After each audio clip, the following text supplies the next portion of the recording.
There's no days off from the news here in Canada. It seems like every single day or even multiple times a day there's a new controversy, new protest, or a new super big thing that is happening. It's just the state of politics right now and just the sheer amount of resentment towards our government, but specifically Justin Trudeau. Welcome back to another video, everybody. Before we get into it, I do want to encourage everyone to smash the like button and subscribe if you haven't yet already. We are pretty close to 400,000 subscribers, and it would mean a lot once we get there. And once you are subscribed, there's a little bell icon that shows up. If you just tap that, it allows post notifications to be sent out. It just adds another layer of insurance to make sure that you can actually be notified of upcoming videos. We got quite a few things to cover today. We have the mayor of Calgary got booed in her own town. We have some polls that we're going to look at. We've got a F. Trudeau protest taking place in Ottawa and in Toronto. We've got horses that are being released on protesters. And then we have an update from Pierre Poilievre. So if you can, I know it's Easter Sunday, but try and stick around for the full video. And before we get into it, I have an awesome offer from today's sponsor. I want to thank today's sponsor, Private Internet Access. We have teamed up together and they are willing to offer my audience 83% off by using code SUNSHINE, which can be found linked down in the description or the pinned comment below. There is a massive amount of censorship that's happening around the world, and Justin Trudeau is taking it into his own hands, which is why you need to protect yourself with a VPN. Now, what a VPN does is it encrypts your personal information so that when you're browsing on different websites, your info isn't shared. It's almost a way of putting a cloak over yourself, and the favorite way that I go about doing this is with private internet access. Even when it comes to simple things like getting the right information from the news, there is massive amounts of censorship happening. And the only way that you can really get an unbiased opinion is with a VPN.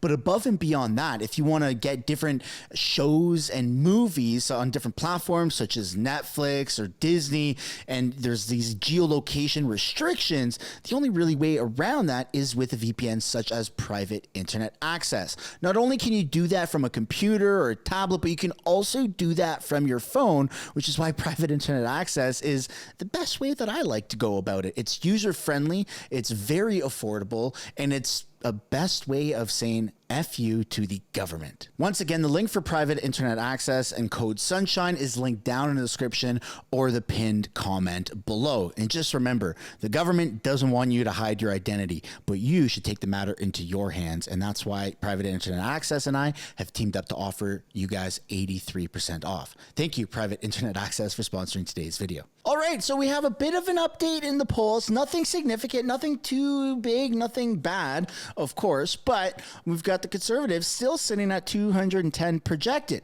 But the bottom line is moved up quite a bit. I think it was at 182, 183 not too long ago, and they only need 170 seats to actually win a majority. So it's looking like it's literally going to be a landslide victory multiple times over. And still with the 99% likelihood of winning the most seats and 99% likelihood of winning a majority. The Conservatives are coming out on top. And especially now that the carbon tax 2.0 is coming into effect tomorrow on Monday, on April 1st. April Fools. You can't make this up in Canada. I think there's going to be even more resentment towards our Liberal government. So I think you're going to start to see the Conservatives even poll further ahead. And there's going to probably be some panic that happens from the NDP and the Liberals. But we'll have to wait and see what that looks like. And speaking of panic, this is something that you're going to want to stick around for. Now, I'm not going to play the video. We're just going to take a look at the screenshot here. But heartwarming scene as Toronto police released the stallions against pro-Hamas agitators. I would likely try to rephrase that as pro-Palestine protesters, but to each their own. Freedom of speech, I suppose. So this is something that has been pissing off the freedom community, right? Is you have the pro-Palestine protests that are taking place every single weekend in the hundreds, and now it looks like maybe even in the thousands, and they're not getting the same type of treatment that the government gave towards the freedom convoy and freedom protests dating back to 2022. But now the playing field has kind of equalized where you can actually see, I mean, I don't want to play this, but you can actually see the horses advancing on the protesters, and you're going to get to see later in the video how many cops, like just a sheer fraction of a glimpse into how many cops are showing up to these protests. It's overwhelming, folks. There are more police potentially than there actually are protesters. That's how much the government is cracking down on this. So I'd love to know what you guys think down below in the comments.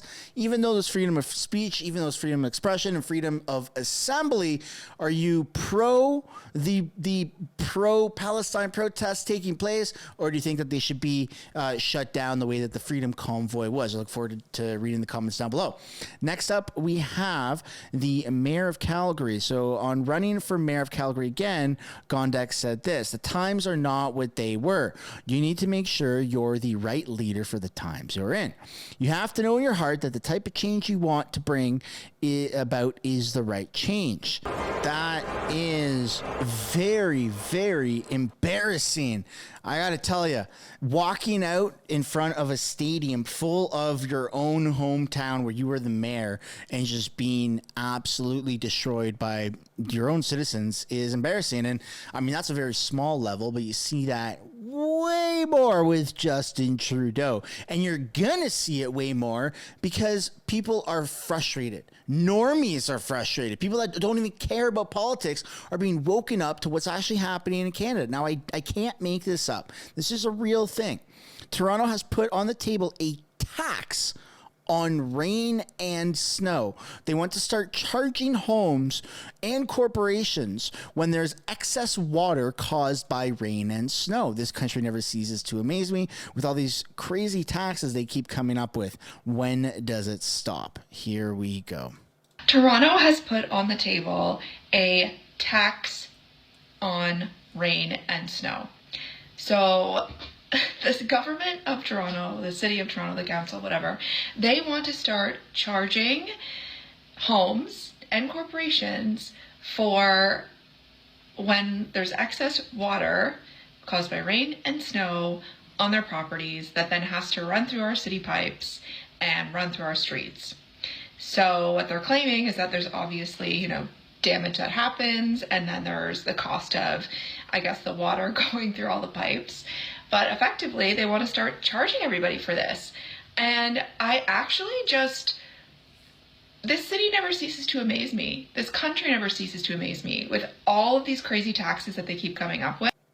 Toronto has put... It's brutal. And the way, from my understanding, that they are structuring this rain and the rain and snow tax is however big your home or office or corporation establishment is, the amount of rain and snow that hits there and leaks into the gutter, there's going to be a percentage that's calculated, an equation that's used to calculate square footage versus how much tax you'll be charged for those reasons. And I just love to know down in the comments what you guys think of that. Are you pro that or are you against it? Let me know down below. Next up, we have very popular online commentator Tim Poole says, and crew say Canada is in need of liberation by the United States. Canadians, what do we think? Let's take a look at this. We'll work together. I agree. I mean, let's invade Canada. Let's just culturally first, ideally. Yes. I in 2028, my plan will be to explore running for president under the platform that I will bring all troops back, line them up on the northern border, and then march into Canada and take what is rightfully ours. You got my vote. Canada was almost ours in the War of 1812. Yeah. And we went for Montreal, and then they burned down the White House. Your plan actually has a better chance. Just gotta say, Canada is undefeated in wars. So I don't want to encourage America to bring it on. Just keep that in mind. America, we're undefeated, but we would actually get totally destroyed because America is freaking huge compared to Canada. But we're growing in numbers. We got 41 million people. We got 1 million extra people in 9 months. That's not really saying much to America, though, because they get like 50,000 people that cross the border illegally every day. So, yay, it's a coin toss. All right, next up we have Melanie Joli. It looks like the foreign minister lost her cool today when someone asked her to lift the cap on Palestinians fleeing Gaza. Just throws a complete tantrum. Let's take a look. Melanie Joli, lift the cap on the number of Palestinian refugees. Lift the cap. Whoa. Attention, tu peux prendre mon téléphone. Tu peux pas prendre mon téléphone comme ça. Mais attaquez. Mais pourquoi tu fais mon manteau? Lâche mon manteau. Calmez-vous. Calmez-vous. Lift the cap on the number of Palestinian refugees. Recognize the state of Palestine. Je suis content que t'es bien relax. Je suis content que t'es bien relax parler d'un génocide. So for those who don't understand French, the dude with the camera put his camera out. She tried to grab it, and he's saying, "Don't touch my camera, don't touch my camera." And she's saying, "Calm down, let me talk, and I'll explain myself." Tu peux prendre mon téléphone. Tu peux pas prendre mon téléphone comme ça. Mais attaquez. Mais pourquoi tu fais mon manteau? Lâche mon manteau. Calmez-vous. Calmez-vous. Lift the cap on the number of Palestinian refugees. Recognize the state of Palestine. Je suis content que t'es bien relax. Je suis content que t'es bien relax parler d'un génocide en Palestine. Je suis content que t'es relax. Mais nous, moi, je suis là, ma job, c'est de harceler. Puis ils sont apprendre des bonnes valeurs, OK? Il faut apprendre que ce qui est important, c'est que les enfants palestiniens sont pas en train de se faire tuer par vos décisions, OK? It's very bizarre. It's very bizarre that she's even entertaining this and then getting, just talking in circles. Like, lady, if you don't have an answer, then just keep walking. He's not holding you there. He's not holding you hostage. But it's very weird. It's very weird. And the comments have quite a bit to say. I honestly think this is fine. She's effed over millions of lives royally, deliberately, and she is not a victim. She's the aggressor. If I did the same as her, I would expect consequences, which is why I don't go out, lie, steal, and F people over. Liberals accuse rapists, and then it continues. So some people agree that this is okay. And some people think that it is crossing a line to, not attack physically, but just to show up with cameras in our politicians' faces. But I'd love to know what you guys think down below in the comments. And speaking of things in people's faces, this is what Toronto looks like right now. Protesters block traffic at Yonge and Dundas Square. Nobody can travel on Yonge Street. It's day 176 of the latest war on Gaza, as well as Land Day commemorating Israel's confiscation of land in 1976. And this is what downtown Toronto looks like. You got hundreds, even thousands of Palestinian supporters out here protesting in the streets. And it doesn't just end in Toronto. This is what it looks like in Ottawa, the weekly anti-Israel demonstration making its way through downtown Ottawa.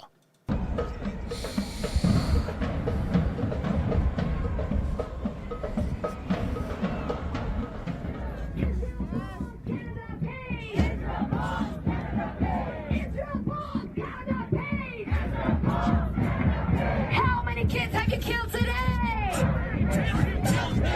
We demand an arms embargo. We demand an arms embargo. We demand an arms embargo. We demand an arms embargo.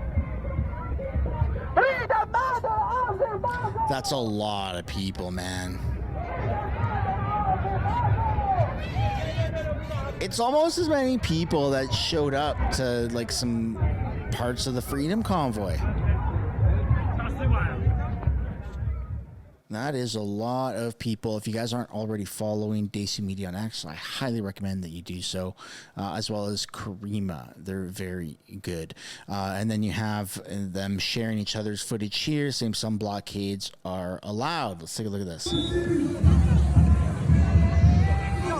This looks like downtown Toronto.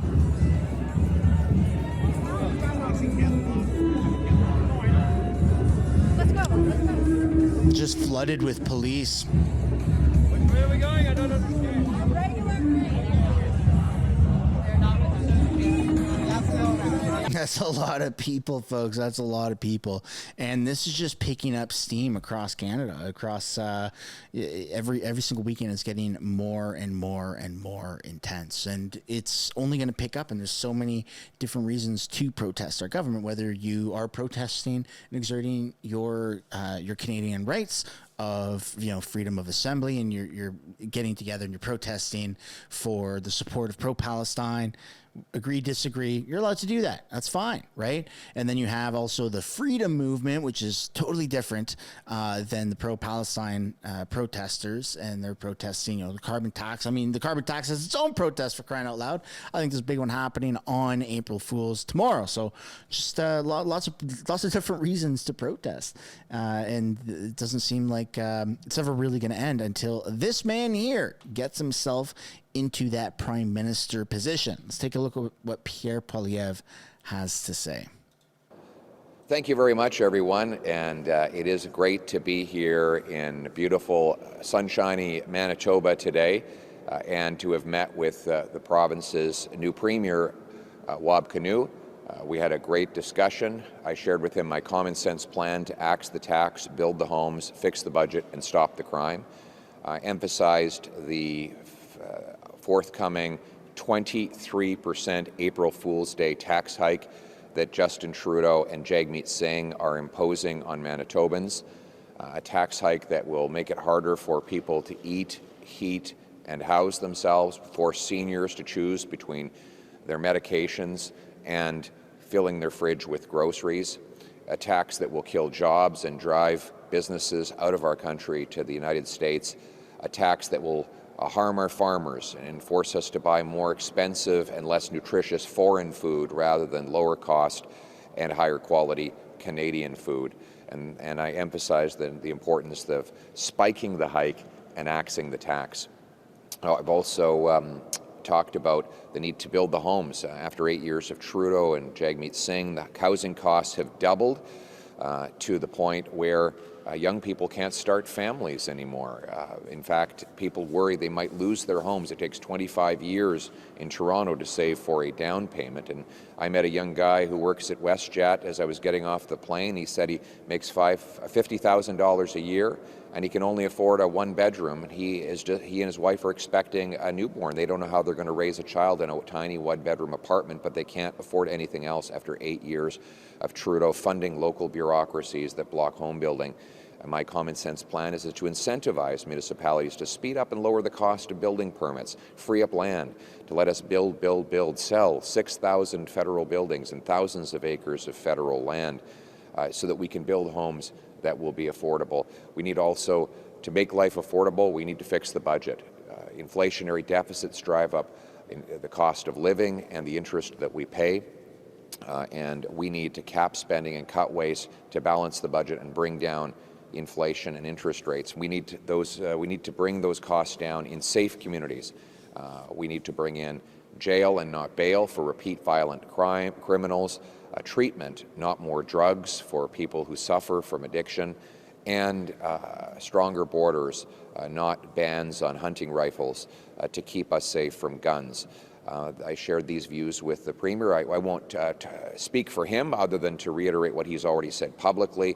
He's focused on making energy more affordable, and so he has said that he wants to exempt Manitoba from the carbon tax, and I agree with that. I want to exempt everyone from the carbon tax. He has said publicly that he supports more road building, and I assured him that I share that priority. We need strong roads in this big, vast country of ours.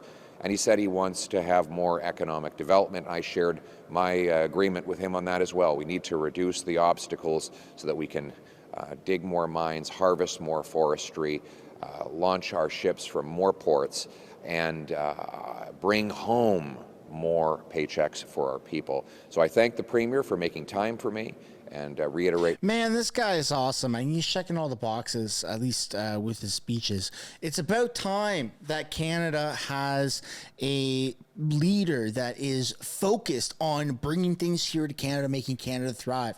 Imagine, man, if gas was super cheap, if we were producing our own stuff, if our farmers were happy, if everybody was happy, the cost of living's good, everybody can afford a family home, man. There's policies in place from stopping foreign investors and foreign buyers from scooping up all of our stuff, and we can just thrive as a country here in Canada. Right? I'm painting something better in my head than what I'm articulating, but I see the potential, and I don't want this beautiful, beautiful country to go to waste and to turn into some communist dictatorship. And I think we're on the border. We are on the border of that happening, and this election can't happen any sooner. But that's where we're going to end today's video, folks. I'd love to know what you guys think down below in the comments. Are you pro-Canada? Are you against Canada? Do you think that we can fix it? Looking forward to reading what you guys have to say down below when the video is posted.